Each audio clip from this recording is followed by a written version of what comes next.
안녕하세요, 여러분.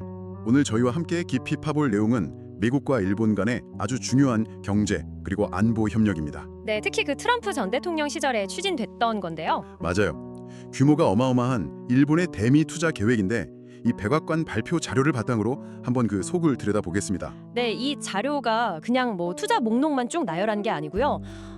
미국의 산업 기반을 다시 좀 살리고 또 불안정한 공급망 이걸 좀 튼튼하게 만들려는 그런 미국의 목표.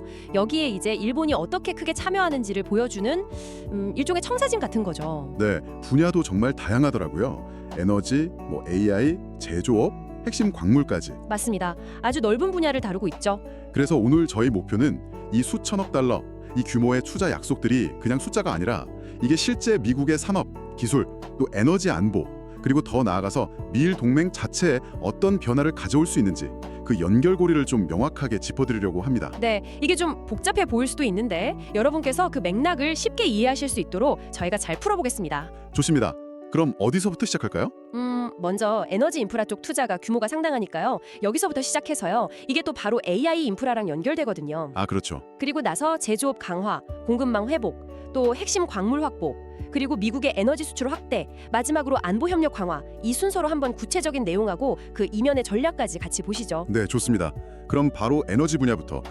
발표된 투자 규모가 정말 입이 딱 벌어지던데요. 최대 3,320억 달러. 네, 엄청난 액수죠. 이 돈이 전부 미국의 핵심 에너지 인프라에 들어간다는 거죠. 그렇습니다.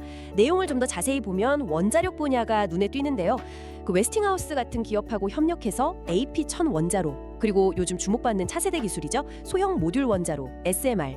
SMR. 네. 네, 이거 건설을 지원하고요. 또 GE 버노바나 히타치하고도 이 SMR 건설에 협력한다는 내용이 있습니다. SMR 투자가 의미가 크겠네요, 그럼. 네, 이게 단순히 뭐 전력 생산 늘리는 걸 넘어서요. 사실상 미국의 그 차세대 기술 패권 그리고 에너지 자립 이 두 가지를 다 잡으려는 어떤 핵심 전략입니다. 여기에 이제 일본의 자본과 기술 협력이 아주 중요한 발판이 되는 거죠. 원자력만 있는 건 아니죠. 전력망 자체에 대한 투자도 상당하던데요. 맞습니다. 뭐 대규모 기저부하 전력 공급부터 시작해서 발전소, 변전소, 송전 시스템 건설, 심지어는 설계, 조달, 유지 보수까지. 이게 회사를 다 말하기 어려울 정도로요. 전력 인프라 전반에 걸쳐서 일본의 주요 기업들이 아주 대규모 투자를 약속했습니다. 벡텔, 키윗, 소프트뱅크, 킨더모건 이름만 들어도 알만한 회사들이네요. 네, 그렇죠. 이게 결국 미국의 좀 오래된 에너지 인프라를 현대화하고 궁극적으로는 에너지 안보를 강화하겠다 이런 의지가 아주 뚜렷하게 보이는 부분입니다.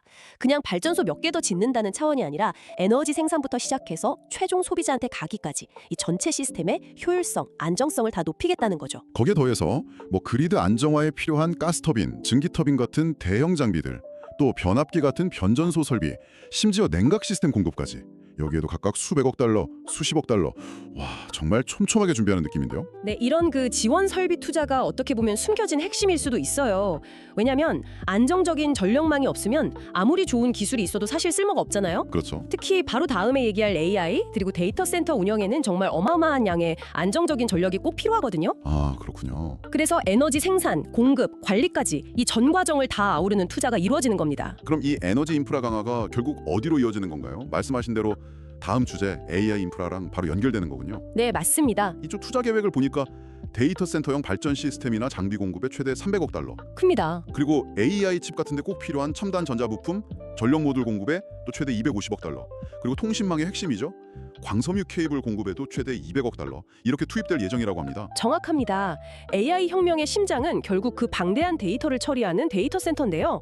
여기가 진짜 전기 먹는 하마거든요. 그렇죠. 안정적인 전력 공급 없이는 AI 발전 자체가 불가능해요. 그래서 아까 말씀드린 에너지 인프라 투자가 다시 한번 중요해지는 거죠. 미쓰비시 전기, TDK, 후지쿠라 같은 회사들이군요. 네, 이런 일본 기업들의 AI 인프라 투자는 결국 미국의 AI 산업을 떠받칠 어떤 물리적인 뼈대, 이걸 구축하는 데 아주 결정적인 역할을 할 겁니다. 이건 단순히 돈을 투자한다, 이걸 넘어서서요. 지금 벌어지고 있는 미중 기술 패권 경쟁이라는 더 큰 판에서 미국의 우위를 확보하려는 그런 전략적인 움직임으로 봐야 합니다. 하드웨어, 그러니까 물리적인 인프라 투자뿐만 아니라 기술 표준이나 정책 차원의 협력도 같이 강화하는군요. 미일 기술 번영 협정이라는 양해각서, MOC를 체결했다고요? 네, 맞습니다. 내용을 보니까 정말 광범위하던데요. AI 도입 가속화, 연구 보완, 차세대 통신 기술 6G, 제약 바이오 공급망, 양자 정보 과학, 핵융합 에너지, 우주 협력까지. 와, 미래 기술은 그냥 다 넣은 것 같은데요. 그렇죠. 거의 모든 미래 핵심 기술이 다 들어갔다고 볼 수 있는데요. 여기서 특히 주목할 부분은요. AI나 클라우드 기술 활용할 때 그 민감 데이터 저장이나 사이버 보안 같은 문제들 있잖아요. 이걸 공동으로 다루기로 했다는 점입니다. 아, 상당히 민감한 부분인데. 네. 그래서 관련 정보기관들이 참여하는 워킹 그룹을 만들어서 기술 표준이나 요구 사항에 대한 이해를 서로 높이고 필요하면 양국 기업들의 전문성까지 활용한다는 계획이에요. 이건 뭐랄까 단순한 기술 교류가 아니고요. 사실상 기술 개발부터 활용 규칙까지 함께 만들어가는 기술 동맹을 구축하겠다. 이런 강력한 의지가 보이는 거죠. 미래 기술 생태계 주도권을 같이 잡겠다는 겁니다. 클라우드 보안 같은 부분까지 같이 한다는 건 양국 간 신뢰가 정말 깊다는 뜻이기도 하겠네요. 그렇죠. 그런 민감한 부분은 신뢰 없이는 어렵죠. 그런데 여기서 언급된 6G나 양자정보과학, 핵융합 이런 기술들은 아직 상용화되려면 시간이 좀 걸리는 분야 아닌가요? 맞습니다. 이건 당장의 성과보다는 한 10년, 20년 후를 내다보는 좀 장기적인 포석이라고 봐야 합니다. 6G는 지금 5G보다 훨씬 빠르고 더 많은 걸 연결할 차세대 통신 규격이고요. 양자정보과학은 지금 컴퓨터로는 풀기 어려운 아주 복잡한 문제들을 해결할 잠재력이 크고 핵융합 에너지는 인공태양이라고 불리면서 궁극의 청정에너지원으로 기대를 모으고 있죠. 네. 이런 미래 핵심 기술 분야에서 처음부터 표준 그리고 생태계를 같이 만들면서 기술 리더십을 확보하겠다. 이런 전략적인 목표가 담겨 있다고 해석할 수 있습니다. 알겠습니다. 미래 기술뿐 아니라 현재의 제조업 기반 강화 그리고 공급망 안정시키는 노력도 중요하게 다뤄졌죠. 제조업 쪽을 좀 더 볼까요? 네, 그 스마트폰이나 자동차에 꼭 들어가는 첨단 전자 부품들 있잖아요. 예를 들어 무라타 제작소의 적층 세라믹 컵페스터. 이거 생산에 최대 150억 달러. 우와. 그리고 파나소닉의 에너지 저장 시스템이나 전자 부품 공급에 또 최대 150억 달러. 이런 투자가 약속됐습니다. 미국 내 생산 기반을 강화하려는 움직임이죠. 그 외에도 미국 남부 항만 시설 개선이라든지 산업용 다이아몬드 제조 시설, 그리고 전기차 배터리 핵심 소재 중 하나인 리튬 인산철, LFP 생산 시설 건설. 여기에도 각각 수억 달러 규모의 투자가 들어가네요. 이 LFP 같은 경우는 요즘 중요성이 더 커지고 있죠. 네, 그렇습니다.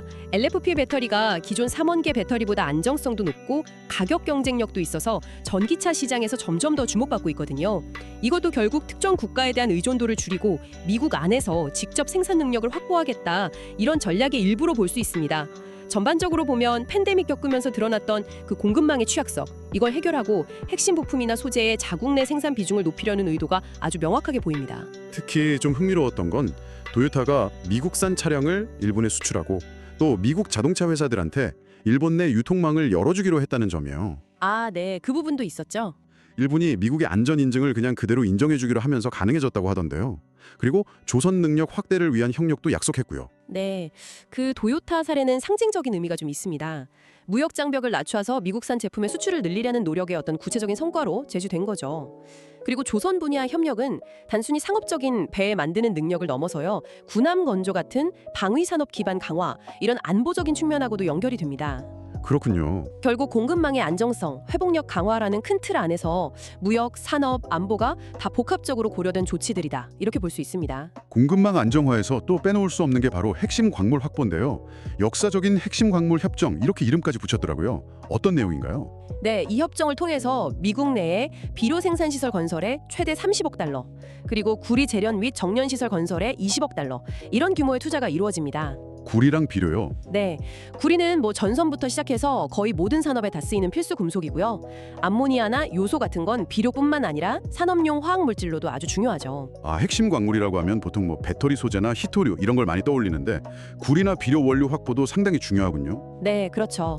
현대 산업과 안보의 필수적인 자원이 생각보다 훨씬 다양합니다. 전기차, 반도체, 첨단 무기뿐만 아니라 식량 안보랑 바로 연결되는 비료까지 다 포함되죠. 근데 문제는 이런 핵심 자원들의 공급망이 특정 국가에 좀 집중되어 있다는 점이에요. 네, 그게 문제죠. 안정화하려는 좀 더 큰 그림의 일부라고 봐야 합니다. 특정 국가 리스크를 줄이려는 전략적인 움직임인 거죠. 알겠습니다. 이제 네 번째 주제로 넘어가서요. 일본이 미국산 에너지를 대규모로 구매하기로 한 계획, 그리고 안보 협력 강화 내용을 좀 보겠습니다.